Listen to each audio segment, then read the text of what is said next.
बल को भगवान की विरल भक्ति को बढ़ाना है, इसको दुगना करना है।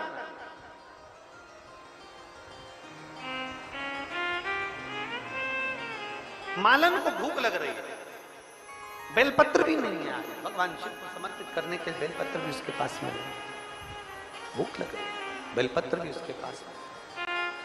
अब क्या कर, विचार कर। एक बेलपत्री के वृक्ष के नीचे बेलपत्र लेने के लिए पहुंची। देखो मार्ग कौन दिखाता है, मार्ग दिखाने वाला कौन है? देवादिदेव महान। आपको मार्ग दिखाने वाला ये समझ करो, कीर्तन करो, स्मरण करो। परिवार वाले अगर मना करते हैं कि शिव पुराण में मत जाओ, मत जाओ। परिवार वाले मना कर रहे हैं कि मंदिर मत जाओ, मत जाओ। परिवार वाले तुमसे कहते हैं कि शंकर का नाम मत लो, मत लो। घर में रहो, घर में रहकर भगवान शंकर की ऐसी भक्ति करना। घर में रहकर तुम्हारे घर में जो मिट्टी का गमला हो, कोई भी पौधा हो, उस पौधे में मिट्टी को उठाकर उसका शिवलिंग बना लो, वहीं पर पूजन कर लो, वहीं पर भजन कर लो। वो मना करे कथा में मत जा, घर में बैठकर टीवी चालू करके कथा सुन लो। वो मना करे शिवालय मत जा, घर में भगवान शंकर के मंदिर न जाकर अपने घर में शिवलिंग पर जल चढ़ा लो। पर शंकर की भक्ति जरूर करो, क्योंकि शिव भक्ति के बिना जीवन का कल्याण नहीं है, पार नहीं हो सकता। में से कोई ऐसा है कि उसको रोड पर फेंक देता होगा? नहीं। भगवान का चढ़ा हुआ जल भगवान को जल स्पर्श कर जाता है तो वो जल भी तुलसी के पौधे में चला जाता है, अच्छे वृक्ष में चले जाता है। जरा विचार करिएगा, मात्र जल भगवान को स्पर्श करा तो वो जल तुलसी के क्यारे में चले गया। अगर हम हमारे महादेव का स्पर्श कर लेते हैं तो हम भी भगवान के धाम को चले ही जाते हैं। मात्र स्पर्श।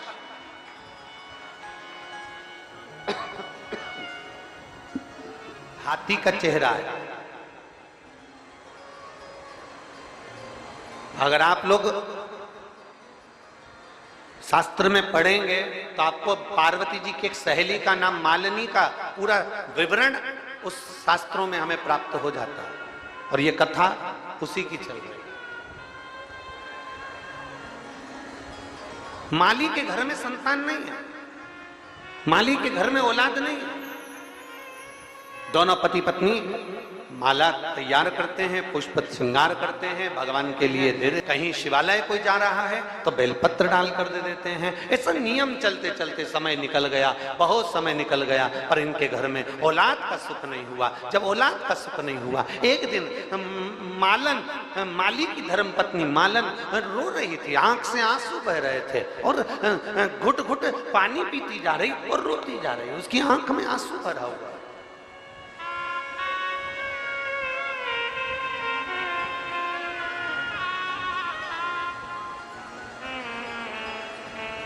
रो रही। पति ने पूछा, माली ने पूछा उससे, माली उससे पूछ रहे, और माली ने उससे पूछा कि तेरी आंख में आंसू भरा हुआ है, तू रो रही है, क्यों? कितनी सुंदर बात माली ने अपनी मालन से कहा। भगवान का श्रृंगार करते समय, भगवान को भोग लगाते समय, भगवान को सुलाते समय, भगवान को जगाते समय, और भगवान के लिए कोई अच्छा आयोजन करो उस समय, जब मांग में सिंदूर भरे नारी उस समय, हाथ में चूड़ा पहने समय, पांव में बिछुड़ी पहने नारी उस समय, 16 श्रृंगार नारी कर रही हो उस समय, माली मालन से कह रहा है ये वो समय है जिस समय पर नारी या पुरुष किसी की आंख में आंसू नहीं आना चाहिए। ये वो समय है। अगर स्त्री मांग में सिंदूर भर रही है, उसकी आंख में आंसू नहीं होना चाहिए। अगर नारी चूड़ा बदल रही है, उसके आंखों में अश्रु नहीं होना चाहिए। भगवान का श्रृंगार कर रहे हो तब आंखों से आंसू नहीं बहना चाहिए। भगवान को भोग लगा रहे हो, आंख में आंसू नहीं होना चाहिए। भगवान के लिए कुछ नया, सत्यनारायण भगवान की तुमने घर में कथा रख दी, कोई हवन कर दिया, कोई क्यारी कर दी, कोई यज्ञ कर दिया, कोई हवन अनुष्ठान रख दिया, कोई महामृत्युंजय का जाप रख दिया, कोई तुमने गोपाल सहस्त्र नाम का पाठ रख दिया, श्री सूक्त पुरुष सूक्त का कोई अनुष्ठान रख दिया, कोई गणेश चतुर्थी का तुमने अनुष्ठान रख दिया, तो घर में अगर अनुष्ठान हो रहा है तो तुम्हारी आंखों में यजमान जो होता है, जो भगवान का भक्त जो होता है, उसकी आंखों में जल नहीं होना चाहिए। और मालन, तुम रो रही हो मालन, माली मालन से करे तो रो रही, तेरी आंख में जल, तू रो रही, तेरे नैनों से जल बह रहा है। हम जिस माला को तैयार करते हैं, हम जिस पुष्प को तैयार करते हैं, हम जिस भगवान के श्रृंगार को तैयार करते हैं, उस श्रृंगार को तैयार करते समय हम ये सोचते हैं कि ये भगवान के श्रृंगार में जाएगा, भगवान के पास जाएगा, तो रोना नहीं चाहिए। मालन तू रो रही है। मालन कहती है स्वामी मेरे घर में संतान नहीं,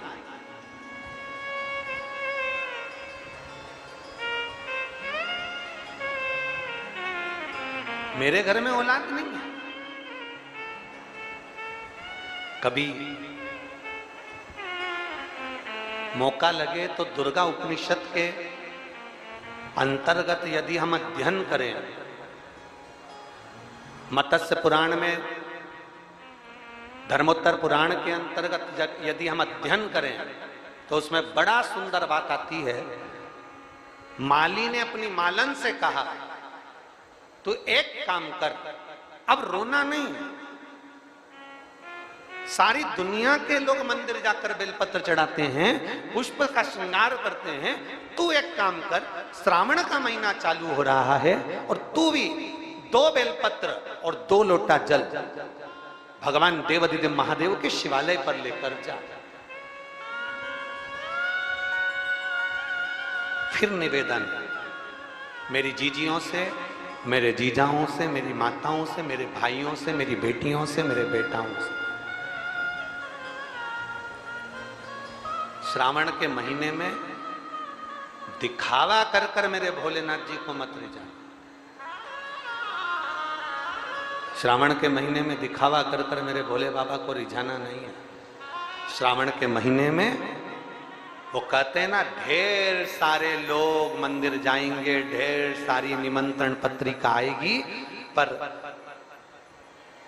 उसके घर हम जाते हैं जिसका प्रेम होता है। तो श्रावण में मेरे बाबा को ऐसे रिझा लेना, मेरे शंभू को, मेरे विश्वनाथ को, मेरे महाकाल राजा को, मेरे कुबेर भंडारी को ऐसे रिझा लेना कि मेरा देवादिदेव महादेव तुम्हारे दरवाजे पर आकर खड़ा हो जाए, तुम्हारे दुख को काटने के।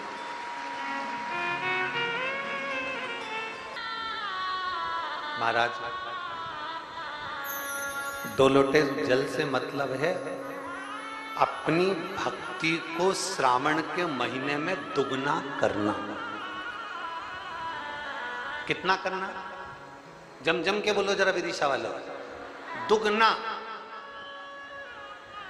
अपनी भक्ति। एक पत्र है, देखिए, देवताओं को पशु बनना पड़ेगा, मैं उनका पति बन जाऊंगा, मेरा नाम पशुपति नाथ, पशुपति नाथ।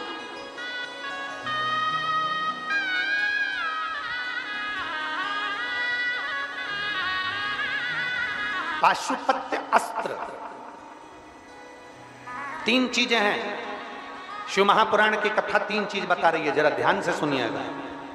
पाशुपत्य अस्त्र, पाशुपत्य योग और पशुपत्य व्रत। आप और हम में इतनी सामर्थ्यता नहीं है कि हम पाशुपत्य अस्त्र प्राप्त कर सकें। राम जी ने तप किया तब पशुपति अस्त्र मिला था, भगवान कृष्ण ने तप किया तब उन्हें पशुपति अस्त्र मिला था। आप और हम नहीं प्राप्त कर सकते पशुपति अस्त्र, पाशुपत्य योग भी हम नहीं कर सकते, पर एक काम तो कर सकते हैं, 3 नंबर का। कौन सा? पशुपति व्रत। हम संसार के लोग कुछ नहीं कर सकते, अपना कार्य सिद्ध करने के लिए, अपने मन की बात बाबा को कहने के लिए पशुपति नाथ का व्रत कर सकते हैं और उसका फल मिलता जरूर है। पशुपति नाथ व्रत का फल प्राप्त जरूर होता है, पशुपति नाथ के व्रत का फल मिलता जरूर है, प्राप्त जरूर होता है, मिलेगा।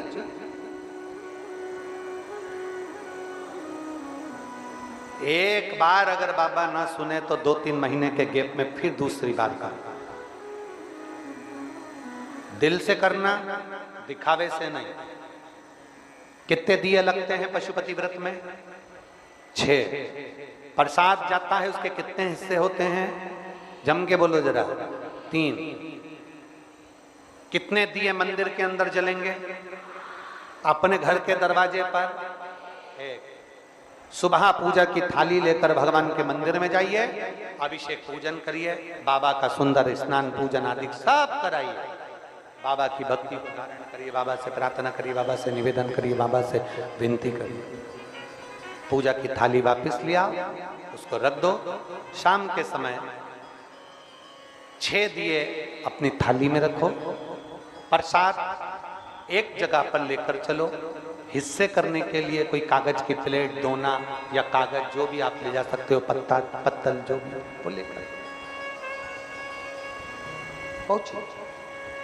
बाबा का शाम के समय भी पूजन अर्चन भजन, बाबा का शाम के समय भी पूजन भजन अर्चन करिए। 6 दिए जमीन पर रख दीजिए।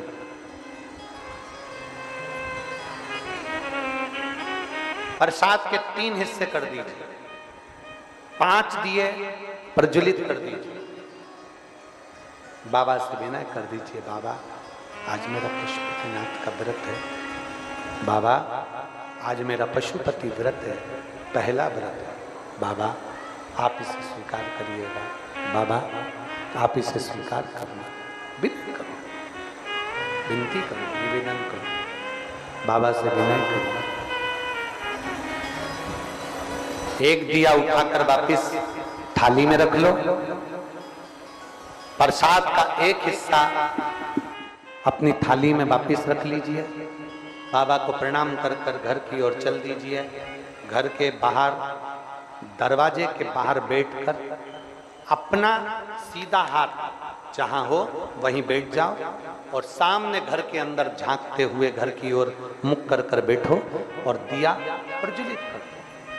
घर के बाहर विनय, बाबा से प्रार्थना करते, बाबा से निवेदन करते, बाबा से प्रार्थना करते, विनय करते हुए निवेदन करते हुए घर के अंदर प्रवेश करो। भोजन करने से पहले प्रसाद का जो एक हिस्सा तुम लेकर आए हो, वो प्रसाद का एक हिस्सा भोजन करने के पहले ग्रहण करो। जो मीठे का भोग लेकर आई हो वो ग्रहण करो और फिर भोजन ग्रहण करो। अपने प्रसाद के हिस्से में से किसी को हिस्सा नहीं देना। घर से प्रसाद के 3 हिस्से कर कर नहीं ले जाना। मंदिर में बैठकर, मंदिर में प्रार्थना, मंदिर में भी बैठकर। कितने व्रत होते हैं? कितने सोमवार? 5 सोमवार। 5 सोमवार के बीच में अगर कोई रजोधर्मा जाए, कहीं जाना पड़ जाए, व्रत को छोड़ दो, अगला व्रत करो। 5वां व्रत जिस दिन रहे उस दिन एक श्रीफल भेंट बाबा के लिए लेकर जाओ। 108 जो आप फूल की पंखड़ी आदि का अधिक ले जाएं, बाबा को समर्पित करो। बाबा से विनती करो, जैसा नियम करते आए हो वैसा ही करो। एक ही मंदिर में पूजन करो। जिस मंदिर में पहला व्रत होगा उसी मंदिर में 5 व्रत होंगे। पर बच्चों से कहो, जितना स्कूल में पढ़कर आओ, जितना कोचिंग में पढ़कर आओ, जितना ट्यूशन पर पढ़कर आओ, उससे 4 गुना अपने घर में पढ़ो, अपने घर में अध्ययन करो। अपनी मेहनत स्वयं करना पड़े।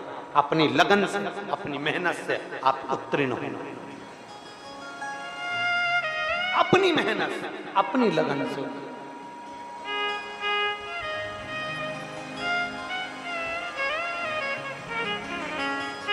और जब आपकी लगन भी तो होना चाहिए भगवान के होता है। ये विश्वास ही तो है, ये भरोसा ही तो है, भरोसा ही तो है। एक जगन्नाथ रथ यात्रा वाले दिन ही एक रथ यात्रा इंदौर में छत्रीबाग से श्री वेंकटेश देव संस्थान द्वारा परम पूज्य 1008 संत शिरोमणि श्री विष्णु प्रपन्नाचार्य जी द्वारा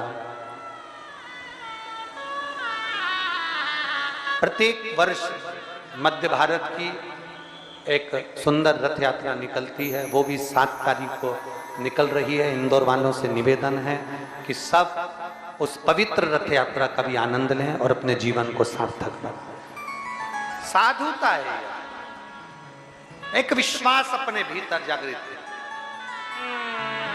एक भरोसा अपने भीतर जागृत है। तीनों को मारने के लिए भगवान शंकर ने पशुपति रूप धारण कर लिया, अपने कष्ट को मिटाने के लिए, अपने कष्ट को मिटाने के लिए, अपनी तकलीफों को मिटाने के लिए, अपने कष्ट को समाप्त करने के लिए भगवान शिव ने पशुपति रूप धारण करा, व्रत धारण करो। किस किस ने करा अपने जीवन में पशुपति व्रत? किसने करा है? सभी ने करा है। रखो रखो रखो, वापिस रखो। हर महादेव।